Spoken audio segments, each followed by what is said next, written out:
nothing but the blood of Jesus. For my cleansing is my plea, nothing but the blood of Jesus.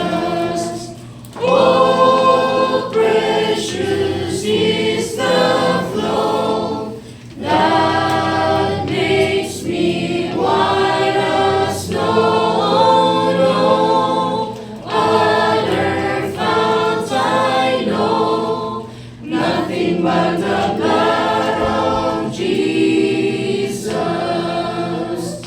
Nothing can force it atone, nothing but the blood of Jesus.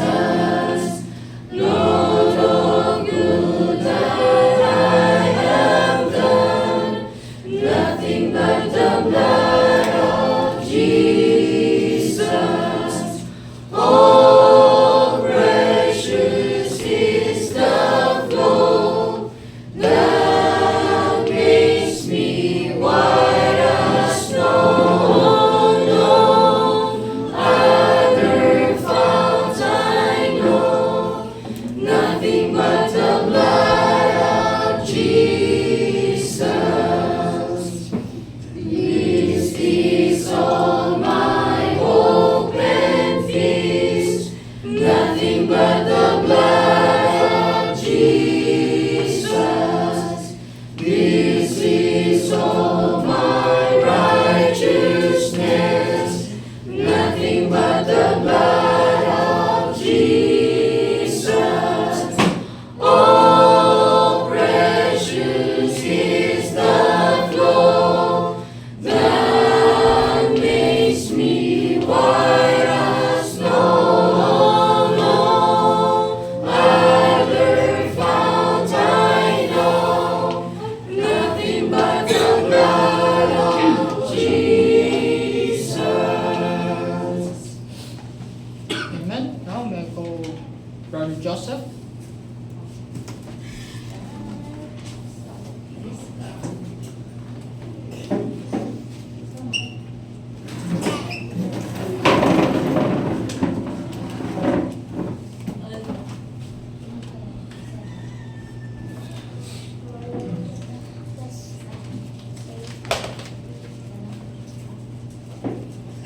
Speak louder.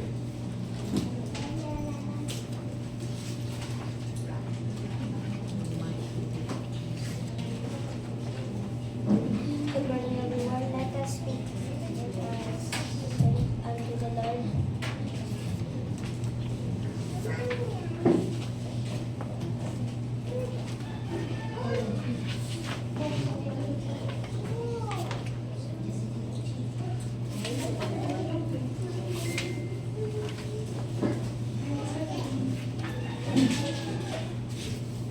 Two nine seven.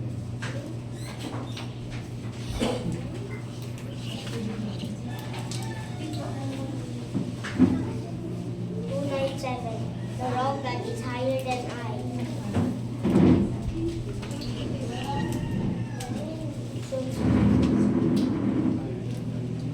Oh, sometimes the shadows are deep. Ready? Say. Oh, sometimes the shadows are deep, and so seems the path to the goal, and sorrow sometimes how they sweep, like tempest not over the soul. Oh,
Then to the rock let me fly,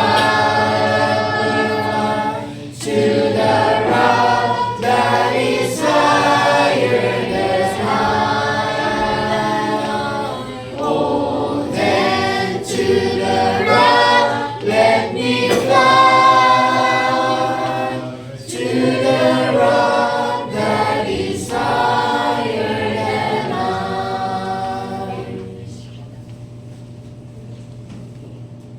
Alright, let's start.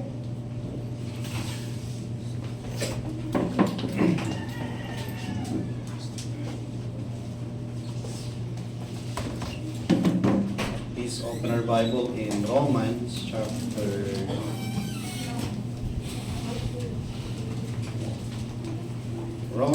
12.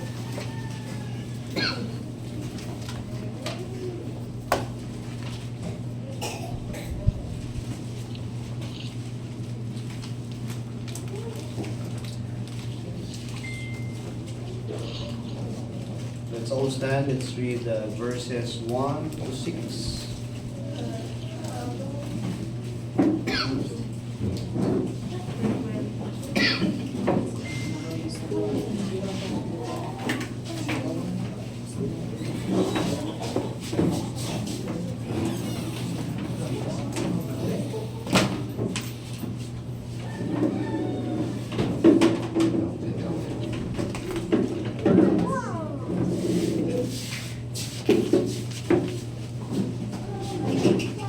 Okay, verse 1. Let's read together. 1 to 6. Ready, go. I beseech you, therefore, brethren, by the mercies of God, that ye present your bodies a living sacrifice, holy, acceptable unto God, which is your reasonable service. And be not conformed to this world, but be ye transformed by the renewing of your mind, that ye may be proved what is that good and acceptable and perfect will of God. For I say, through the grace given unto me, to every man that is among you, not to think of himself more highly than he ought to think, but to think soberly, according as God hath dealt to every man the measure of faith. For as we have members in one body, and all members have not the same office, so we, being many, are one body in Christ, and one members of one another. Having then gifts differing according to the grace that is given unto us, prophecy according to the proportion of faith. 7. Or ministry that has weight on our ministry, or that teacheth on teaching. Verse 8. Or he that exhorteth on exhortation, and he that giveth, let him do it with simplicity. He that ruleth with diligence, he that showeth mercy with cheerfulness. Let's pray. Lord God in heaven, we thank you for this wonderful moment and opportunity again for this Lord's Day of worship unto you. May you bless the words that we have read. Bless us with wisdom, and may the Holy Spirit be our teacher as you open our hearts and mind, and as you cleanse us from all unrighteousness, and may you take away all the hindrance that we may be blessed by thy word. Thank you so much. Your name be glorified in our midst. In Jesus' name we pray. Amen. Opo na po tayo, mga kapatid.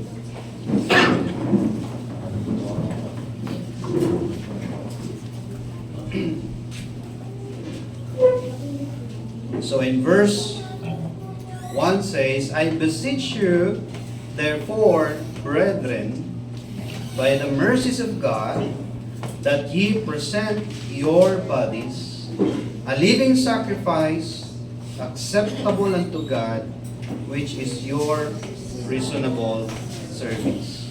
So mga kapatid, as you can see, the New Testament is giving us a clear direction on how we should serve the Lord, worship the Lord. Compare with the Old Testament. So Old Testament, the way to serve God, aside of maintaining good works, righteousness is to bring some offerings, di ba? Yung mga hinahandog nila sa altar. So, depende sa kind ng offense. Pagka mild lang yung kasalanan mo, ito lang yung handog. So, may mga equivalent. So, you have to remember all of those equivalent of offenses. And meron silang receive, no, so merong mga priest sa Old Testament. But you can see in the New Testament, there's no such. No, directly, if you want to serve the Lord, what you should present is not the animals or any sacrifices, but you have to present yourself. No? And dito sinasabi, present yourselves, di ba? Your bodies a living sacrifice. And it must be holy, acceptable unto God, which is your reasonable service. Now let's talk about your reasonable service. In the Bible, and even today, many people offer service to God. Di ba? Sa Biblia, hanggang sa panahon natin ngayon, there is a constant observation of the people, no, in general, about service to God. Ang iba't ibang bansa may kanya-kanyang pamamaraan, no, ng pagsiserve sa Diyos. No, in general, yun nga lang, we cannot some but not all service, no, as we can see, is acceptable. No, hindi lahat ng pagsamba ay katanggap-tanggap sa Diyos. Why? Because there are some who serve ignorantly. No, pag sabing ignorantly, hindi nila alam na mali. Okay? Alam nila, sumasamba sila. What they don't think it's wrong. Some people are ignorantly in good faith. No, talagang hindi nila kasi talaga nalaman. So, yung iba naman, hindi na nag-usisa kung tama ba yun. So, they just, sabi natin ay willing victim. May mga willing victim eh. Tapos yung iba naman, as much as they want, as much as they don't want to be victimized by wrong practice, ay wala namang available sources to know the truth. Di ba? So, that's why they are kept or being ignorant in their worship or in their service. Yung iba naman, they worship God or they worship a wrong God, or maybe depende kung ano yung sinasamba nila, in a blasphemous way. So, pagsabing blasphemy, that in many forms, no, either yung pagsamba nila is actually a defiance to God, to God's holy name, and also to provoke God to anger. At isa dyan yung naghahain sila ng mga human sacrifices. No, ihahain nila yung kanilang virgins, yung mga anak nila, sanggol, or what. So, that is a blasphemous worship. No, hindi lang siya simply ignorance. It is a blasphemous way. And some, in a way that is pleasing to God. Yan. So, ang point dito is, hindi lahat ng nag-o-offer ng service to God is acceptable. And we are so blessed, brethren, because the Bible gave us a clear instruction how we should serve God acceptably. Mean to say, you were not left in ignorance. Okay? Hindi ka hinayaan ng Panginoong manatili sa iyong pagka-ignorante. Because even ignorance excuses nothing. No one, di ba sabi doon? Ignorance of the law excuses no one. You cannot say, Lord, I'm sorry. I worship you in a wrong way because I'm ignorant. So please spare me from the judgment. Hindi natin pwedeng sabihin yan. No? Because God knows, o kumbaga, lahat ng enlightenment or way ay meron ng Panginoon. So, now, the question that we must face is this, no? Ang tanong sa atin dito, mga kapatid, is your service or is my service to God reasonable and acceptable? Kahit na sabihin natin, yung bang pagsamba natin ay katanggap-tanggap sa Panginoon. Di ba? Is it acceptable? Do we care about acceptable worship? Kasi tulad nga, nabanggit ni Pastor Roy kanina, there are so many churches today. Mega, maraming miyembro, but do they really think, ito bang pagsamba ko ay tama? Di ba? Do they really care? O baka sabihin nila, kayo naman ng mga maliliit na simbahan, masyado kayong di ba? Para lamang i-excuse niyo yung sarili niyo na hindi kayo nag-i-effort, hindi kayo lumalawak, hindi kayo lumalago, gano'n na lang. Sabihin niyo na wala sa kanila yung truth. Di ba? Alam mo yon, may narinig akong gano'n na kumbaga parang we always, yung mga maliliit na simbahan, nag-justify lang sila ng pagiging maliit nila. Di ba? So, mga kapatid, that's the reason why we encourage everyone to open your Bible, to read from the scriptures kung ano ba yung pamamaraan natin. And we are doing our best by the help of God, of course, na hindi man natin ma-manipulate yung mga katotohanan yan because we do care about the acceptable manner of worship. So, kaya po dun sa tanong na katanggap-tanggap ba yung pagsambang ginagawa ko? Di ba? Imagine, you spend your effort to come to church. You prepare yourself. Di ba? Whether it is advanced or late, whatsoever, you still prepare. Di ba? But you should have examine yourself. Dapat ini-examine mo yung sarili mo. Ito bang paghahanda kong ginagawa ngayon at pagdalo ko at pagkikinig ko ng mga salita ng Panginoon, katanggap-tanggap ba to sa Panginoon? You know, ignorant worship, according to Romans chapter 10, verse 2 and 3, yan yung isa sa pinanalangin ni Paul sa mga Israelites. And Paul knows that they are ignorant, no? Because they have the seal of God. No? As you can see, ignorant worship is zealous. No? Talagang masigasig. But misguided. You know, a person may be sincere, active, and passionate. Pwede kang sincere, pwede kang active, passionate ka, but without the truth, they serve God based on tradition, feelings, or assumptions, not according to God's revealed word. I experienced that. Kinukumpay ko palagi yung sarili ko. Inaalala ko yung time na sobrang sigasig ko sa pag-attend sa church. Nung ako ay Bible bab pa lang. No, yung effort, grabe. Diba? Ang church namin, 7:30 kami mag-church.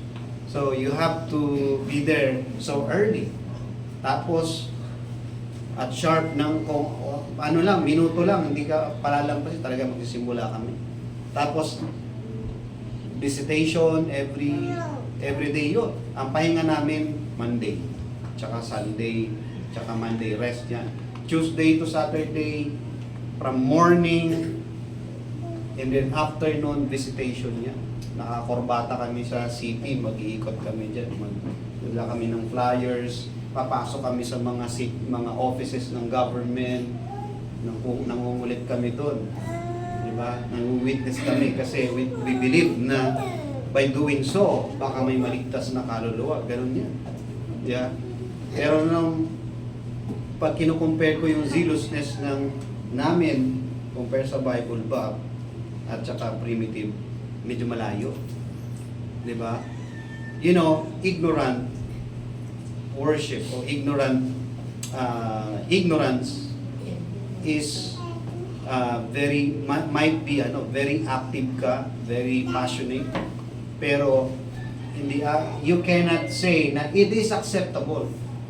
No? In the absence of truth, kapag wala ang katotohanan, hindi po siya sapat. No? Sabi sa Acts chapter 17 verse 23, no? Sabi doon, yung may binabanggit yung Acts na ignorant worship. No? Acts 17 verse 23. Sabi diyan, Acts 17:23.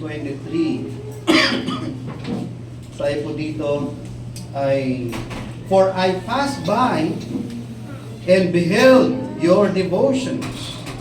I found an altar with this inscription: to the unknown God, whom therefore ye ignorantly worship. Him I declare unto you. Ano ibig sabihin nun? The Lord sent Paul or directed Paul to reach those people who serve God ignorantly. At ibig sabihin po, may pangangailangan ng pagliliwanag sa isang ignoranting sumasamba sa Panginoon. Hindi lang yung Acts, even si Cornelius and other ignorant worshipers, no, tinatama ng Panginoon. And you're so blessed. We're so blessed. Hindi to self-serving motivation na kasi wala kayo sa mega church, nasa maliit na church tayo, and we are self-serving motivation na mas blessed tayo dahil nakakilala tayo. Hindi ganon. No, you check tingnan naman natin yung sa scripture naman talaga. You can see naman the difference. You can see naman yung mga kamalian, no, na hindi nila makita. Kaya ma-appreciate natin yung liwanag na binibigay ng Panginoon sa atin. Because even sincerity is not enough. Truth must guide worship. Tandaan po natin, kailangan po na tama ang pagsamba. Sabi dito, no, how can you present your bodies a living sacrifice and acceptable? Di ba? Where is your reasonable service in the absence of truth? Di ba? Wala pong acceptable o wala pong reasonable service in ignorance. Okay? In ignorance. So paano ba yung blasphemy? Sabi sa Mark chapter 3:29, he that shall blaspheme against the Holy Ghost shall have never forgiveness. So, kaya ingat po tayo sa mga blasphemous practices. So, sa panahon natin, meron pa rin yan ng mga blasphemous practice. Katulad yan, tuwing may mga okasyon, di ba? Nakikita nyo, nandyan sila sa kalye, nasa kalye, di ba? Tapos, halos may mga namamatay dahil, alam mo yun, yung kanilang devotion. It's blasphemous. You cannot see that in Scripture, and God hates that kind of sacrifices. Papahirapan nila yung sarili nila. They mock God. Don't you know it's mocking God? Pinoportray nila si Kristo daw na pinahirapan, papakos-akos, ginagaya nila. It's blasphemous. You cannot please God by that way. So, and it is unforgivable to the Holy Spirit. No? Blasphemy is a serious offense against God. And that includes speaking of the devil, di ba? Rejecting of His truth knowingly and attributing God's work to evil. No? So, it's not just ignorance. It is a willful rejection and dishonor to God. You know, part ng blasphemy, yung alam mo yung tama and you twisted it.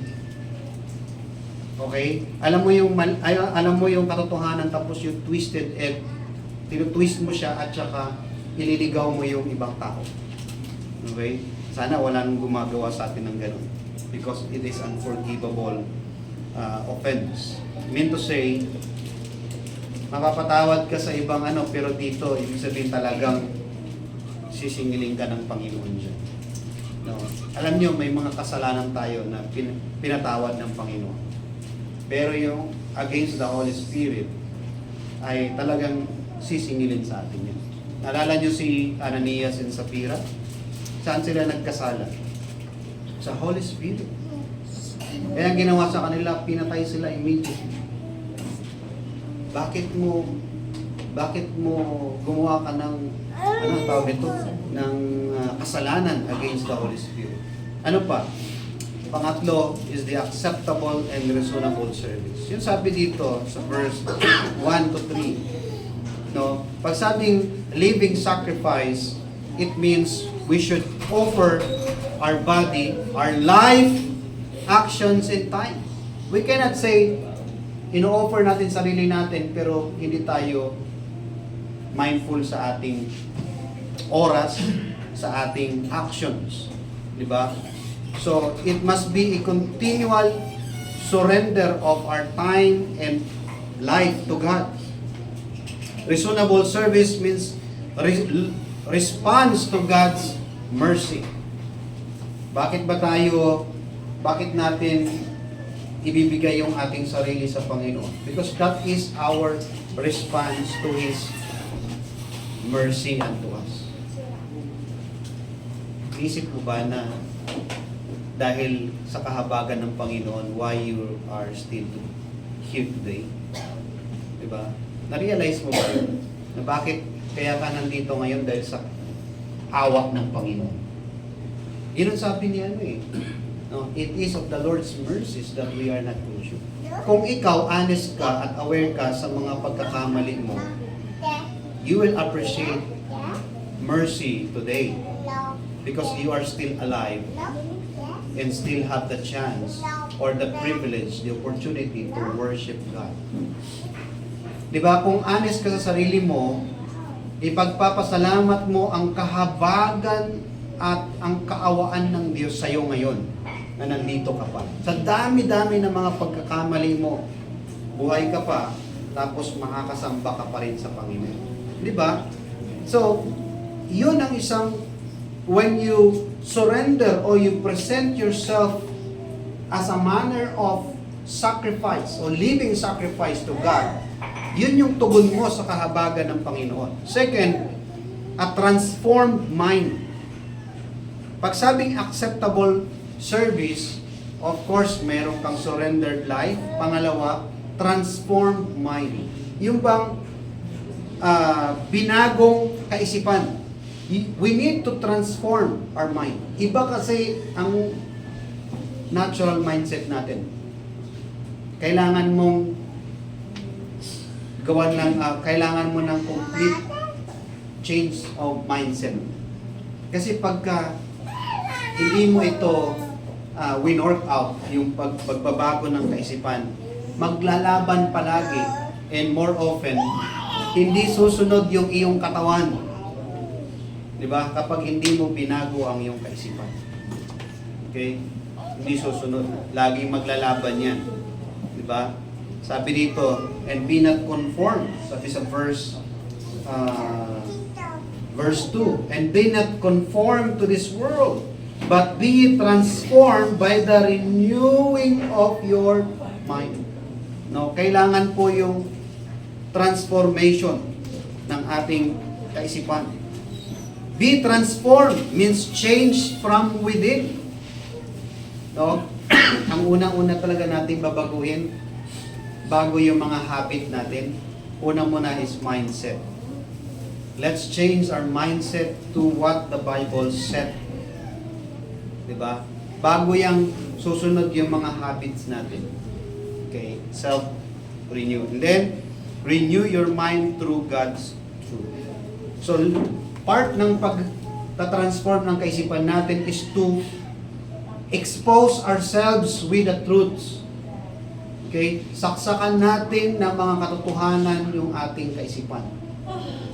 No? Huwag puro chismis, huwag puro social media ang laman ng utak natin. Huwag puro mga kailangan natin sa bahay, kailangan sa ano, 'di ba? Puro Shopee lang ang laman pag ang naisip kailangan pagdating ng sahod to bibilhin ko Ito.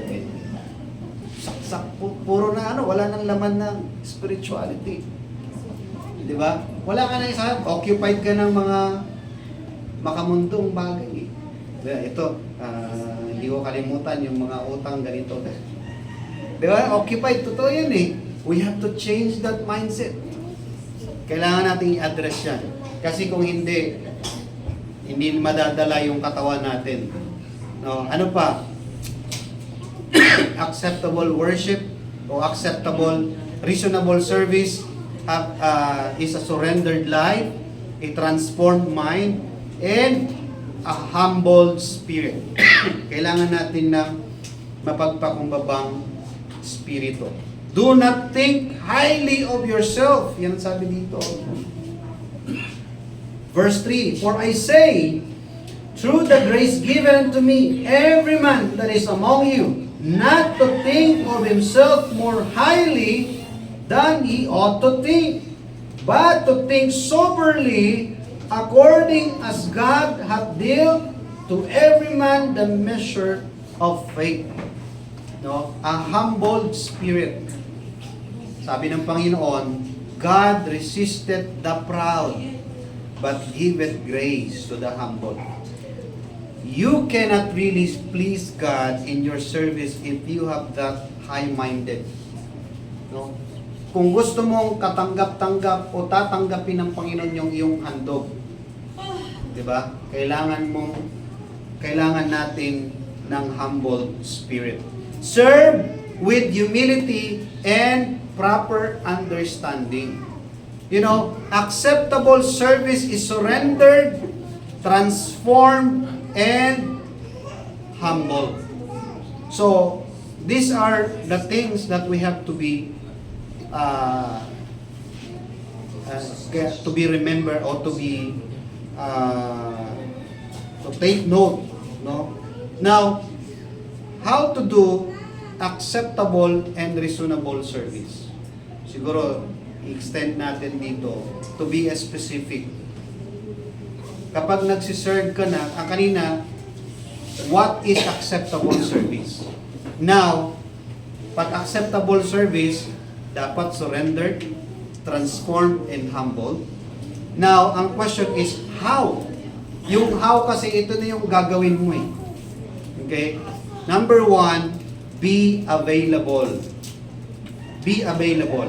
So verse 1, sabi dito, I beseech you therefore, brethren, by the mercies of God, that ye present your bodies.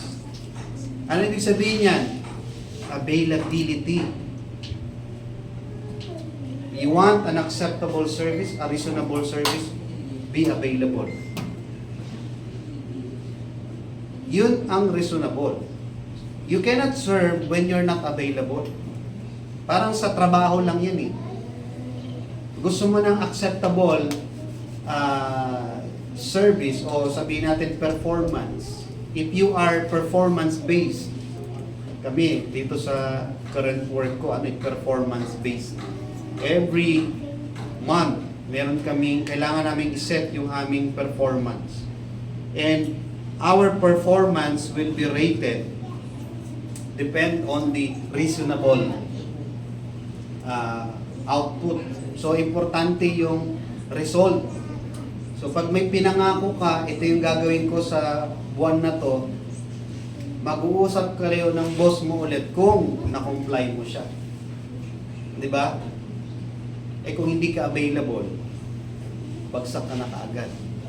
Di ba? Sa Panginoon, ganun din naman. When we are to serve the Lord, if you are not available, paano magiging reasonable yun? Right?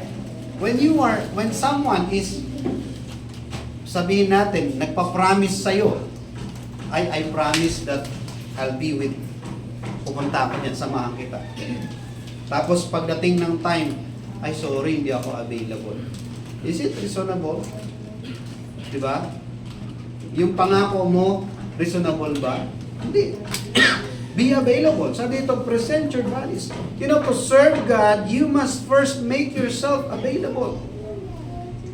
Maraming mga reference. Sabi nga ng Isaiah, chapter 6, verse 8, diba? Here am I, send me. Gusto niyo mag-serve sa Panginoon? Lord, andito ako, available ako. No? There's a time that came na, Lord, available na po. Merong iba dyan, Lord, bigay mo lang to, magiging available na ako palagi. Pagbigay, hindi na lalo nakita. Di ba? Ano ba?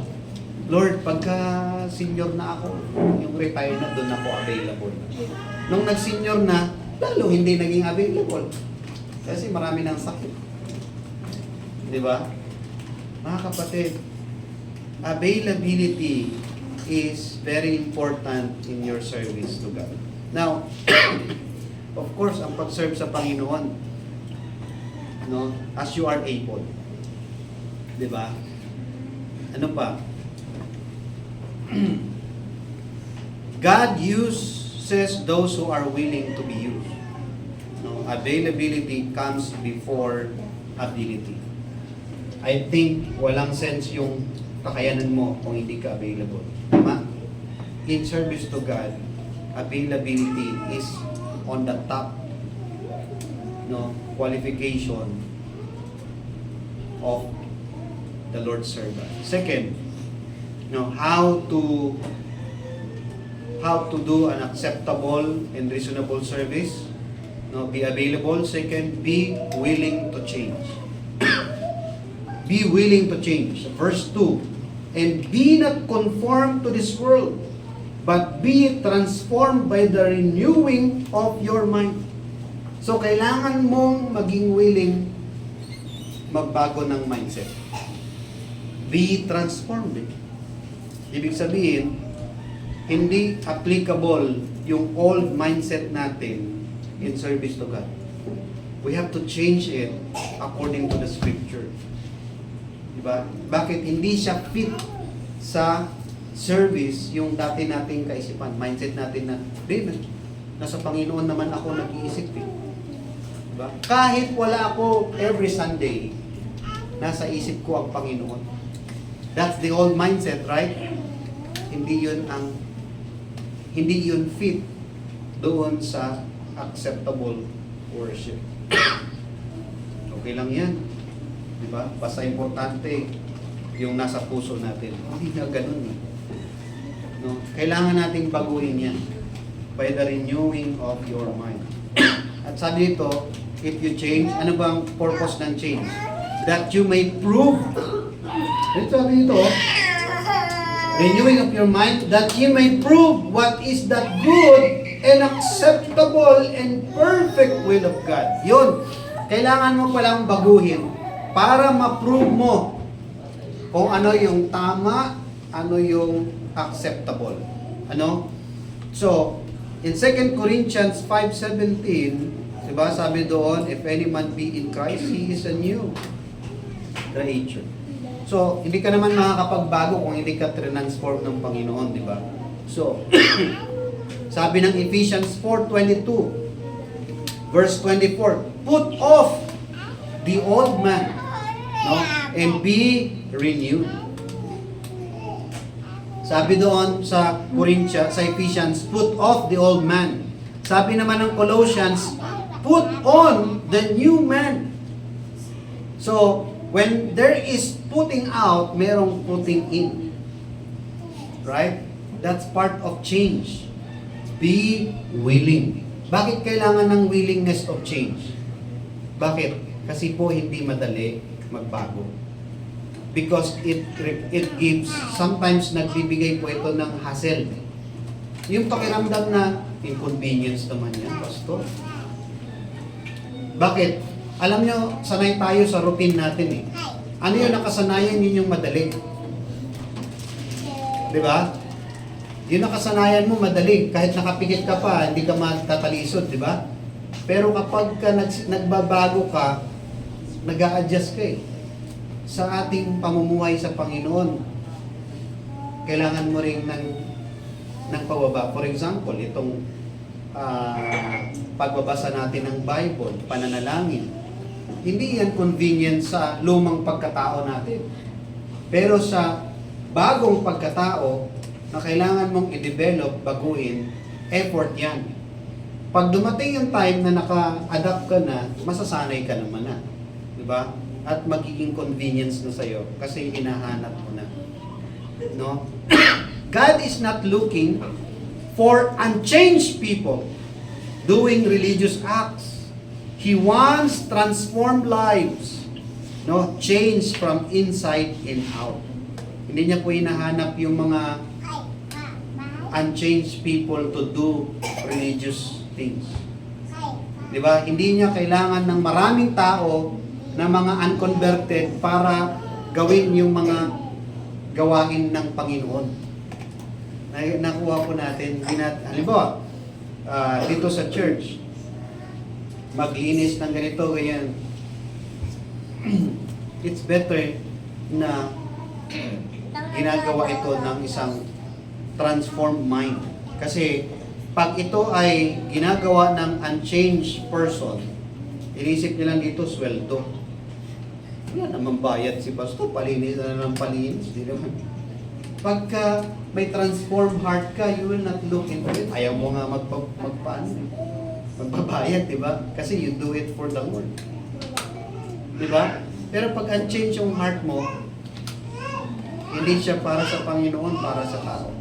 Mga kapatid, be willing to change. No? Pangatlo, be wise for God. In verse 16, sabi dito, be of the same mind one toward another. Be not high things, a mind not high things, but condescend to men of low state. Sabi dito, be not wise in your own conceit. When you are minding or after acceptable and reasonable service, mga kapatid, be not wise on your own conceits. Self-willed o human wisdom is not, hindi po siya fit in service to God. Kailangan natin ng katalinuhan mula sa Panginoon. Diba? Sabi ng Proverbs chapter 3 verse 5-7, lean not unto thine own understanding. In 1 Corinthians 3 verse 18 to 19, the wisdom of this world is foolishness unto God. James chapter 3 verse 17, the wisdom that is far from above is first pure. You know, true wisdom is not self-confidence but God-dependence. Serving God requires rejecting pride and embracing God's wisdom. You know, the opposite of godly wisdom is pride. No? Alam nyo, yung human wisdom, yung wisdom natin, yung sarili natin, it builds pride. Kaya ko yun. Dali-dali nung ginagawa ni pastor na yun. No? Mas magaling pa nga ako dyan. Di ba? Mas magaling pa nga ako kung sino niya. Alam mo, pagka ganun ang mindset natin, it's not comes from God. It is pride. Kasi you think of highly, di ba? You think highly of someone. Pero pag ang wisdom mo galing sa Panginoon, you always, ang sabi dito, mind not high things, but condescend to men. No? Of low state. Laging ang pakiramdam mo ay parang you cannot rely on yourself. No? Laging mababa yung iyong pagtingin sa sarili mong kakayanan. But you can do great things only because of Christ. Kapag may na-accomplish ka only because of Christ. Katulad ni Paul, I can do all things through Christ who strengthened me. Yun yung mindset. No? So, rejecting pride and embracing God's wisdom. And last, no, how to do acceptable and reasonable service. No, number 4, be peaceful in God. Sabi sa verse 18, if it possible, as much as lieth in you, live peaceably with all men. Be peaceful. Hindi po reasonable in serving God that you are fighting to someone or you are the troublemaker. Instead, we should be a peacemaker. Alam mo, maraming temptation sa paligid. Di ba? Kristyano ka, ikaw pa yung initiator ng kaguluhan. Di ba? So, in Matthew 5 verse 9, sabi dito, blessed are the peacemakers. Hebrews 12 verse 14, follow peace with all men. And 1 Peter 3 verse 9-11, seek peace and ensue it. You know, a true servant of God promotes peace and not conflict. No, now, take note, not conflict. Ibig sabihin, you are not the source or you are not the initiator of warring against another. Yung bang mag-aaway sila, nagkasiraan dahil sa iyong ginawa. You know, our lives must reflect the character of Christ in our relationships. So, in conclusion mga kapatid, the will of God is simple. Alam mo sabi dito sa verse ano, may binanggit dito na simplicity.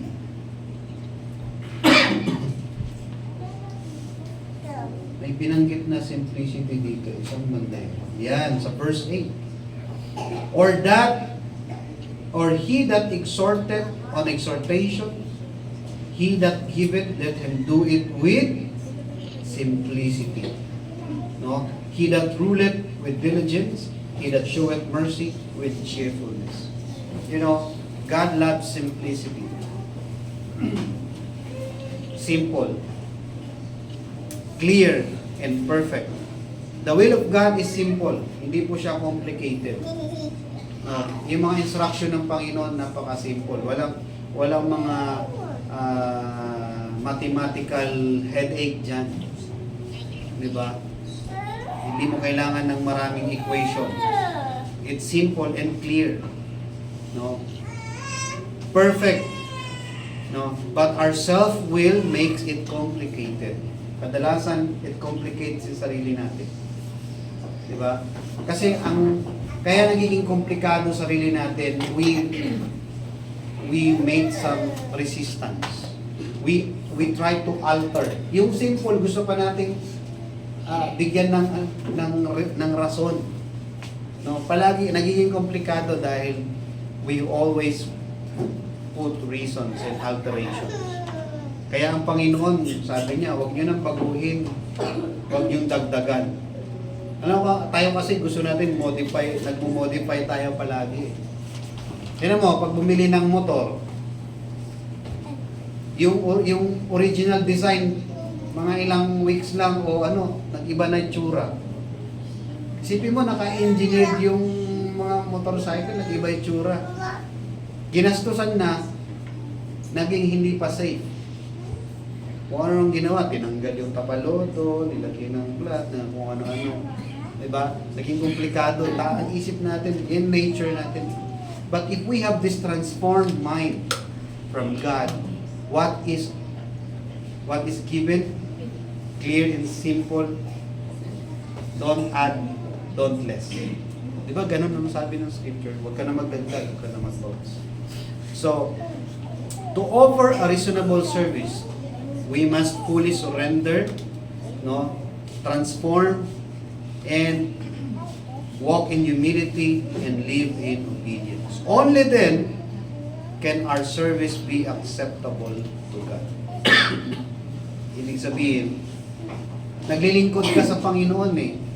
Kung gusto mo maglingkod sa Panginoon, eh, sundan mo yung pamantayan na gusto niyang gawin.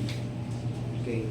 At hindi mo pwedeng magagawa yan ignorantly. Okay? Ignorantly. The reason why there is a church, the reason why there's a gospel, the reason why there is a hedges, may hedges eh, tinatawag na regulative principle. Kaya may ganon. Lahat yan in place to the church. Kaya sinabi nga, the church is the ground and pillar of the truth. Nasa church yan. No? Now, ang purpose nito is that you may prove what is that good and acceptable and perfect will of God. God is not looking for activity, but for acceptability. Alam nyo, wag nating isipin na, busy ang church, daming programa, may feeding, may kung ano-anong mga activity. So therefore, we are serving acceptable to God. Hindi ganun yun. Hindi yun ang hinahanap ng Panginoon. Ang sabi niya, ang hinahanap niya yung sumasamba sa Kanya ng totoo. Maraming religion dyan, sagana sila sa charity. Sagana sila sa mga activity. Diba? Busy-busy. Pero ang tanong, acceptable ba? Ano ba pina-priority natin sa pagsamba? Yung acceptability, hindi yung activities. Meron silang school, meron silang kung ano-ano. Pero, kumusta yung kanilang turo? Kumusta yung kanilang practice? Biblical ba? They don't care. Wala kami pakialam dyan kung may instrument o wala. Diba? Kasi nga, basta kami, busy kami. Diba? At dumadami kami. Eh kahit corporation, pwedeng gawin yan eh. Pero sa church ng Panginoon, dapat ang priority mo, yung manual ng Panginoon. Kumbaga sa isang kumpanya, mayroon kayong blue book. Diba? Blue book, yan yung mga policies nyo. Eh hindi naman to kumpanya ng tao eh. Ito ay business ng Panginoon, the church. Kaya ito ay dapat nakasalalay o nakadepende sa kanyang pamantayan. He is not looking for activities, but acceptability. Yun ang pinaka-importante.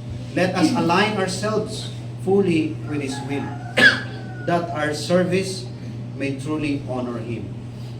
Yun yung reason kung bakit we are depending o dinidepend natin ang ating aral sa katotohanan at hindi tayo nagmo-modify. Yun ang reason kung bakit we kept the old pattern of worship, which is the pattern from the Lord Jesus Christ to apostles into the next generation. Yan yung reason kung bakit we remain as we kept as what the original practice and doctrine. Diba? Kasi importante yung presence ng Panginoon sa lahat. Walang magiging kwenta kahit lumaki yung building natin, masakop natin lahat to, maging second floor, dumami tayo dito. Pag wala na yung Panginoon. Isa sa reason kung bakit mayroong discipline, no? Kasi nga, yun ang kalooban ng Panginoon eh. To maintain the purity of His church. No? So, yun ang pinakamahalaga, yung ating reasonable service. May the Lord bless. Let's all stand, let's pray. Panginoong Diyos, kami po ay paspusong nagpapasalamat sa iyong kagandahang loob sa patuloy mo kaming gabayan, pangunahan, manatili ang aming panambahang katanggap-tanggap sa iyo. Not because we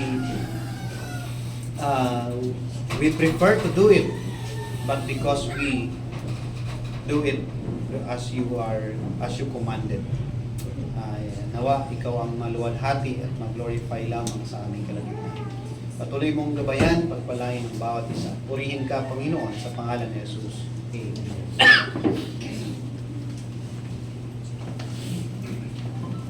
We will glorify. 576 now.